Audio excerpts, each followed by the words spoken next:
Thank you, Organizing Committee ACTA, for inviting me.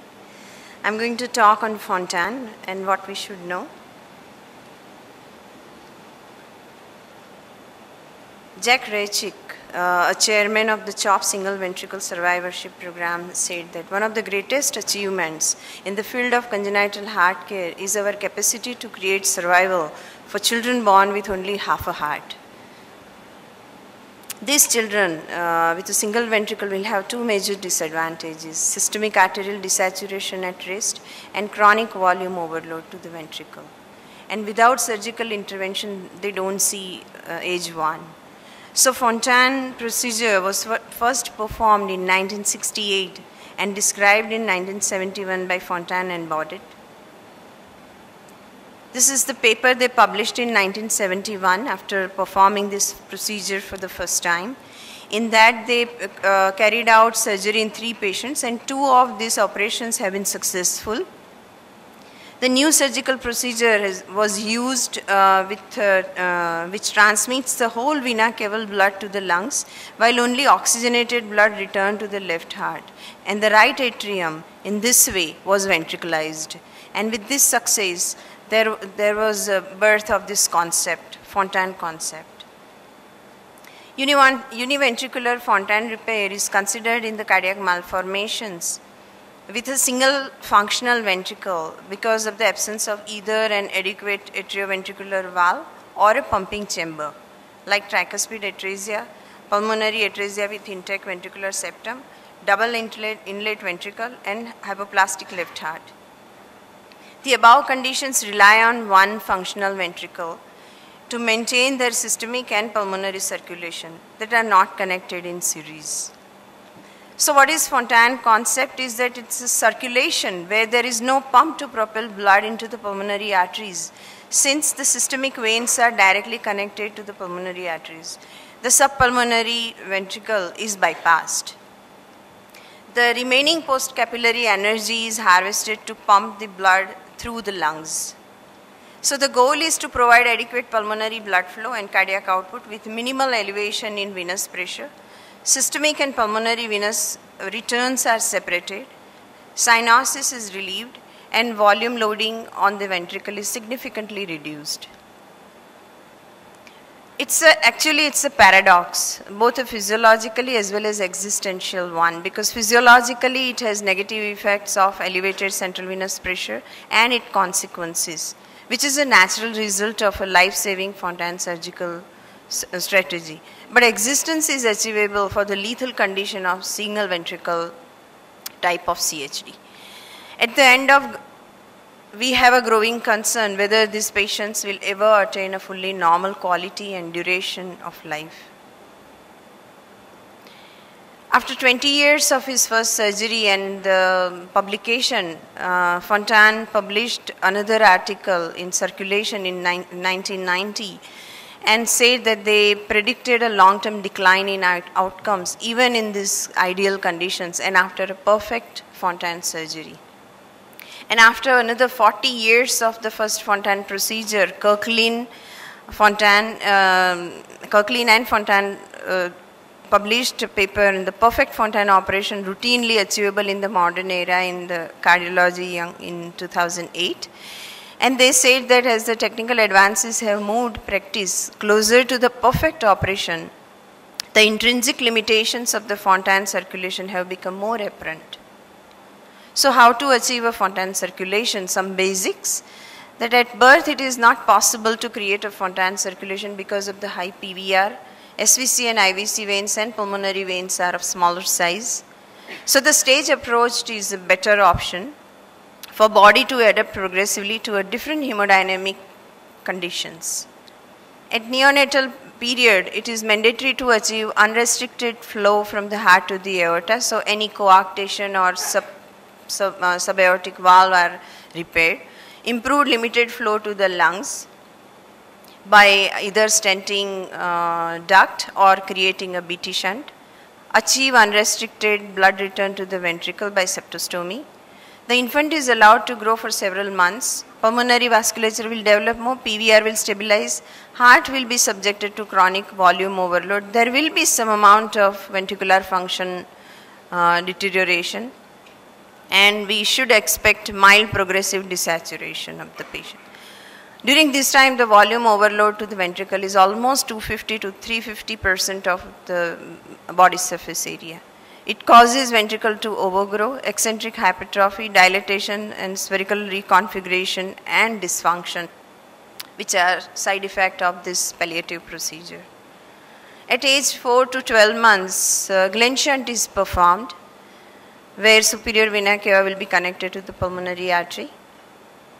This will decrease the volume load by almost less than 90% of the body surface area, and the patient will remain cyanotic as the desaturated blood from IVC is still flowing into the aorta. So this is a cartoon of BT shunt and the N shunt. At the age of 1 to 5 years, Fontan circuit is completed by connecting the IVC to the pulmonary artery, and at completing the Fontan circuit, the volume overload reduces to 50 to 80% of body surface area. This is how Fontan modifications are. The classical atriopulmonary connection, which Dr. Fontan and Bhat performed, where right auricle was used as a conduit to the RPA.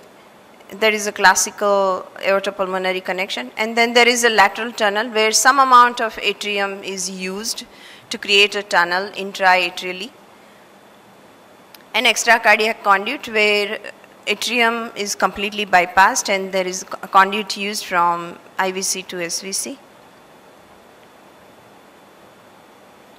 It is a man-made neoportal system in a way, because one capillary bed pulls blood into the another capillary bed without receiving energy from the pump. And neoportal system significantly influences output in the cardiovascular system. Thereby, it becomes the critical bottleneck within this circulation. So how it affects? Pulmonary impedance hampers venous return through the pulmonary vascular bed, leading like any dam wall or a bottleneck to congestion upstream and restricted flow downstream. The majority of the clinical and physiological ailments are due to this upstream congestion, venous congestion, and downstream decreased output, that is decreased cardiac output. So decreased preload and reduced afterload, cardiac output. In 1978, Chauset and Fontan described the recommendation of a successful Fontan. How do we describe Fontan as a successful? So it defined as having a good cardiac output at an acceptable systemic venous pressure. After repair, the left atrial pressure must be low, determined by good ventricular function, and that the transpulmonary gradient must be low, determined by pulmonary vasculature. So PVR should be low. These are the original selection criteria by Chauset in 1978, where age was more than 4 years to less than 15 years. Out of all these criteria, only the age factor has been changed nowadays. What are the cardiac requirements? There should be unobstructed ventricular inflow, so no atrioventricular valve stenosis or no regurgitation. Reasonable ventricular function should be there, and unobstructed outflow. There is no subaortic stenosis or no arterial hypertension or no coarctation. The pulmonary requirements are non-restrictive connection from systemic veins to the pulmonary arteries, good sized pulmonary arteries without distortion, especially at the time of doing BT shunt or other interventions, well-developed distal vascular bed, near normal pulmonary vascular resistance, and unobstructed pulmonary venous return are the pulmonary criteria. Cardiac output in Fontan circulation is very interesting because there is no pre-pulmonary pump in the Fontan circulation to add forward energy to flow through the lungs, and flow return from the pulmonary vascular bed is restricted, resulting in a decreased preload reserve to the ventricle. So cardiac output and thus preload in a Fontan circulation at rest is decreased to almost 70%, that is 50 to 80% of normal body surface area. Preload insufficiency is made more apparent by a ventricle which is dilated and are overgrown initially because of the preoperative volume overloaded state. Ventricle is no longer controlling cardiac output, nor can it decrease the extent of congestion in the systemic veins. The role of the ventricle is to pump the output allowed by the Fontan. So actually, who controls the cardiac output in Fontan? The mechanism involved in control of cardiac output at rest and during exercise differs significantly from the normal heart. It is important to analyze the role of contractility, heart rate, preload, afterload, and the importance of pulmonary vascular resistance in determining adequate preload and therefore cardiac output in these patients.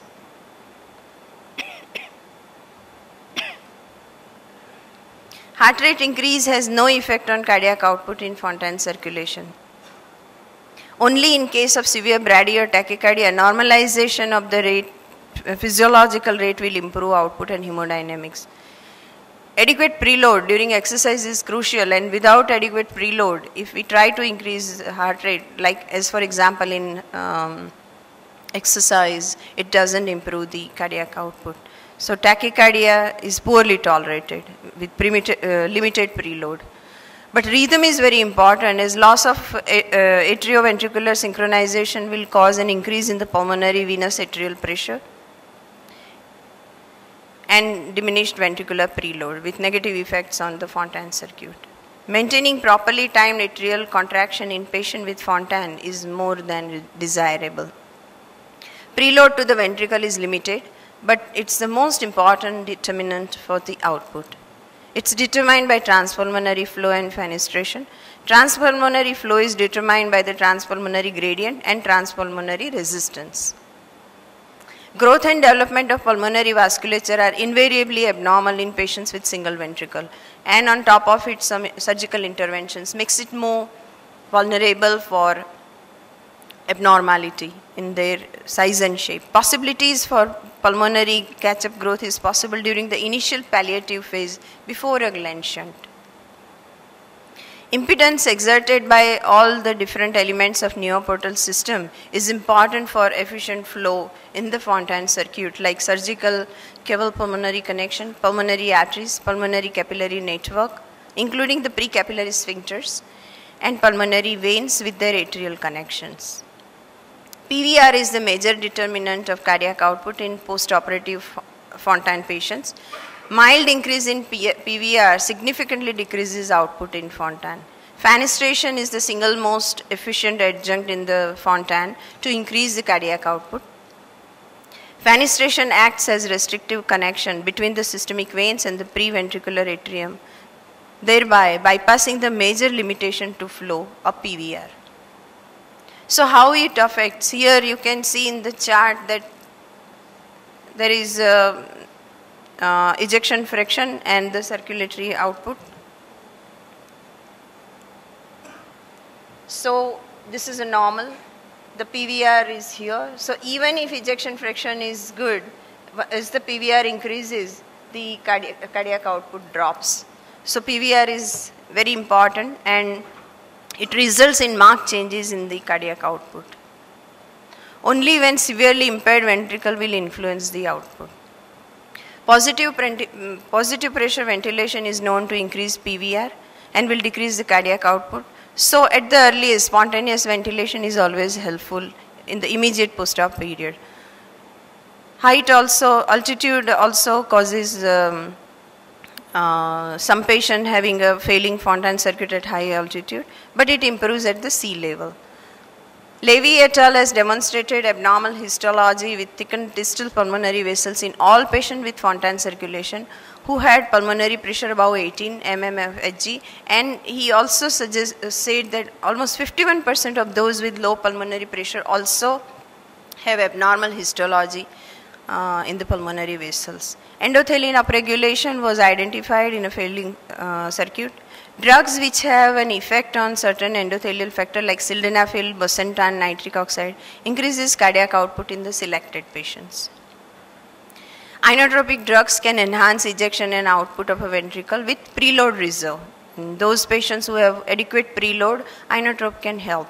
However, it will fail to achieve a comparable increase of output in a Fontan circulation with a very limited preload.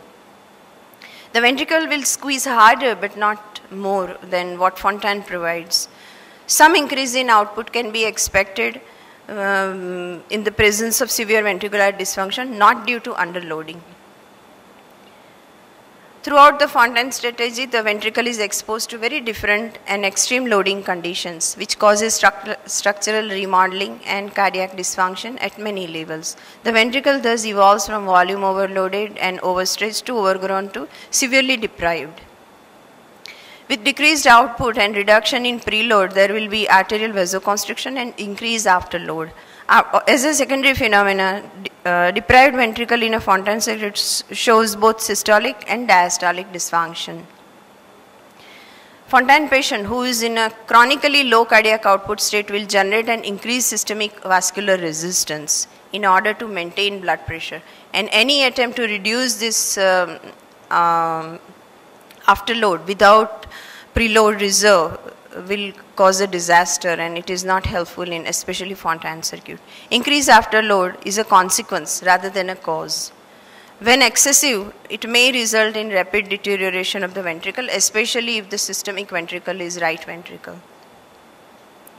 So critical bottleneck in a Fontan is a neoportal system, and the treatment strategy either open up this bottleneck, that is impedance of the Fontan neoportal system, that is PVR. Either you improve PVR or bypass the bottleneck in form of fenestration, or increase the pressure before the bottleneck, increase the systemic venous pressure, or enhance the to the bottleneck, that is ventricular suction. So strategies that do not directly influence the critical bottleneck, such as managing contractility or afterload, are unlikely to provide satisfactory results. Fenestration improves cardiac output and relieves congestion. Closing the fenestration improves oxygen saturation both at rest and during the exercise, resulting in improved exercise ability at the expense of saturation. And sometime failing pink Fontan, we can improve the situation by making a fenestration, or those who are waiting for cardiac transplant in completely failed Fontan, fenestration is helpful, which will reduce the muscle and body wasting. Fontan and Bhat suggested in their article that it's an imperfect circulatory physiology. This procedure is not an anatomical correction, which would require the creation of a right ventricle, but a procedure of physiological pulmonary flow restoration with separation of right and left blood flow mixing. So what are the factors influencing early and late outcome? Only two commandments. Pre-op impaired ventricular function and elevated pulmonary artery pressure are the two factors which influences outcome. Complications associated are arrhythmia, thromboembolism and hepatic dysfunction, protein-losing enteropathy and plastic bronchitis and worsening cyanosis. Impaired chronotropy further limits the cardiac output. Due to manipulation of atrial tissues, especially during the lateral tunnel Fontan, possible interruption of sinus node arterial supply or scarring in the region of sinus node. Chronic exposure of atrial myocardium to elevated pressure with subsequent dilatation. This all used to happen with lateral tunnel Fontan more than the extracardiac Fontan. Arrhythmia in failing Fontan, usually atrial tachyarrhythmia. The most common form is intra-atrial re-entry tachycardia. It mimics atrial fibrillation but longer cycle length. Poorly tolerated, it limits ventricular filling and cardiac output and associated with atrial thrombus formation. Liver is the first organ upstream of the Fontan pathway, and due to raised CVP and low cardiac output, there is a state of chronic congestion as well as hypoperfusion because of reduced mesenteric circulation. There is a progressive hepatic fibrosis also is observed. Ischemia and progressive fibrosis are the hallmark of hepatic injury after Fontan. Thrombocytopenia and mild to moderate elevation in liver enzymes are typical. Difficult with drug tolerance and hepatic encephalopathy. Neoplastic transformation has been reported. Ascites has been reported. Ultrasound and MRI elastography may offer promise as a tool for serial assessment of liver fibrosis. Again, I have quoted Jack Reichik in the CHOP that no patient following Fontan is free of hepatic fibrosis. He published in 2016. He suggested that hepatic fibrosis ranging from mild centrilobular changes to bridging across fibrosis across the region centrex to frank cirrhosis. In other words, having Fontan circulation, regardless of the status, is associated with liver fibrosis. The implications of this discovery are still unfolding. Coagulopathies, chronic venous hypertension and low cardiac output promote a pro-inflammatory state, increases the risk of thromboembolism and leads to marked abnormalities of the lymphatic system. An increased incidence of coagulation factor abnormalities as in any patient with hepatic congestion with protein C, protein S and antithrombin 3 deficiency. Chronic multiple pulmonary microemboli may lead to pulmonary vascular obstructive disease, a late complication which is particularly lethal in Fontan circulation. I can talk. I have a time now. Luminal protein loss syndrome and lymphatic system. Protein losing enteropathy and plastic bronchitis are troubling and potentially life-threatening complications. These conditions share the end result of a break in the integrity of the mucosal lining with spillage of highly proteinaceous material into a luminal cavity. So the pathophysiology of Fontan-related endoluminal protein loss syndrome is complex, includes mechanistic process such as elevated venous pressure, impaired tissue perfusion and inflammation.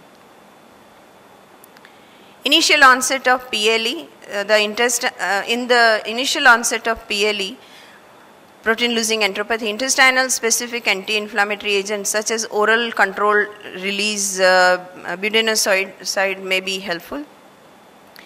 In plastic bronchitis, aerosolized tissue plasminogen activator, it acts as an airway clearing agent by breaking down cast material that can be cleared. And treatment with pulmonary vasodilator agents which reduce PVR such as sildenafil or bosentan, it places the circulation just beneath the threshold of protein spillage. The role of lymphatic system is an important but poorly understood part of Fontan. Due to elevated central venous pressure, impediment to drainage occurs as the lymphatic channels joins the thoracic duct which connects with the innominate vein, itself a vessel under high pressure. So increased production with impaired drainage can lead to a breach of the lymphatic system into lower pressure cavities such as the intestinal lumen or bronchial airway tree with spillage of proteinaceous material. The MRI technique can be helpful in diagnosis. Direct cannulation of lymphatic channel and lymphangiography reveals the abnormality and we can do the diagnosis. Catheter access to lymphatic channels allow intervention. And there are scientists who have done occlusive embolization of these channels using biological glue and treated this plastic protein losing enteropathy and plastic bronchitis. End organ system deficiencies. Fontan is known to create not only these two, but there are a lot of end organs which also gets affected, like growth and development delay. Bone health and muscle mass are different than normal. Decreased whole body and leg lean muscle mass. Low vitamin D levels. Parathyroid hormone are elevated, which reflects a compensatory attempt to maintain serum calcium at expense of bone calcium stores, leading to bone density abnormalities. Glomerular filtration rate diminishes with the advancing age with 10% of patients, which is really high, demonstrating evidence of chronic renal failure. Cystatin C levels are likely a better diagnostic tool to assess the renal function. So how in anesthesia we can utilize the management or our knowledge of Fontan physiology in the best management? Patient selection and risk stratification should be done. We can take help of Chauset et al. Selection criteria for Fontan. Pre-op assessment. As other than routine pre-op assessment, this is a redo procedure. So because shunt or PA band or bidirectional Glenn is done. So good vascular access is one major requirement. Lungs should be seen for pulmonary congestion and edema. Abdomen should be seen for hepatosplenomegaly. Availability for blood for sternotomy. Femoral vascular access for emergency bypass. And external defibrillation paid and laboratory investigation. Chest radiograph gives a lot of informations about size and shape, pulmonary vascularity, where it is there to the sternum, because this is going to be a redo sternotomy. Perioperative echocardiogram is also helpful. ECG is helpful. Echocardiography and cardiac catheterization gives the suitability of the patient for Fontan, which gives us idea about pulmonary artery size and pressure, resistance, ventricular function, AV valve regurgitation, major aortopulmonary collaterals, and subaortic stenosis. Premedication, according to the main idea about premeditation is to facilitate separation from parents and provide amnesia while not causing major hemodynamic changes. The attending anesthesiologist should select the drug and route of administration that he or she is most comfortable with to facilitate a smooth anesthetic administration. Goals are to maintain hemodynamic stability, normocarbia, attenuation of the potential increase in PVR with standard monitoring and cross-match PRBC ready for repeat sternotomy. Dedicated large bore peripheral or central venous port is needed for possible rapid volume infusion. Maintenance is achieved using balanced technique. Ventilation and oxygenation are adjusted according to arterial blood gases. Normocarbia and low peak airway pressure are required with normal acid-base status. Emergency is a very important period when we come off Fontan. Monitoring of arterial, central venous and left atrial pressure is critical. The CVP is synonymous with the pulmonary artery pressure or the pressure in the systemic venous atrium. The left atrial pressure is synonymous with the pressure in the pulmonary venous atrium. Placement of an intracardiac catheter allows the close monitoring of pulmonary perfusion by measuring the gradient between the systemic and pulmonary venous atria, that is the transpulmonary gradient. Preload and pharmacological support. Correcting preload deficit is the first priority. TE is helpful in assessing ventricular filling. Maintain or reduce the PVR and the drugs used to achieve this goal, and use the drugs to achieve this goal. Available vasodilator therapy, that is pharmacological and ventilatory, may be divided into two categories. Those that are selective pulmonary vasodilator and those that are both pulmonary and systemic vasodilators. The selective pulmonary vasodilators may be used in all cases, that is high inspired oxygen, hyperventilation and nitric oxide. Combined pulmonary and systemic vasodilators can only be used when the blood pressure is high enough to withstand systemic vasodilatation, that is milrinone, nitroglycerin and sodium nitroprusside. So what we should know, the Fontan operation is the anticipated palliative strategy for children born with single ventricle. As a result of important circulatory limitations, a series of end organ complications are now increasingly recognized. Elevated central venous pressure and impaired cardiac output are the hallmark of pulmonary flow, which result in cascade of pathophysiological consequences. The Fontan circulation likely impacts all organ system in the indolent and relentless manner, with progressive decline in functionality likely to occur in many. Liver fibrosis, altered bone density, decreased muscle mass, renal dysfunction, lymphatic insufficiency with PLE and plastic bronchitis are a host of other conditions are present. So standardized screening, last slide. Standardized screening and, so what next? Standardized screening and evaluation of survivors as they grow through childhood and beyond is indicated and could be facilitated through dedicated multidisciplinary clinical program. Invasive assessment as specific milestones can provide important actionable information to optimize individual status. More detailed characterization and understanding of this end organ complication is necessary to continue to the goal of achieving a normal duration and quality of life for these unique individuals. Thank you.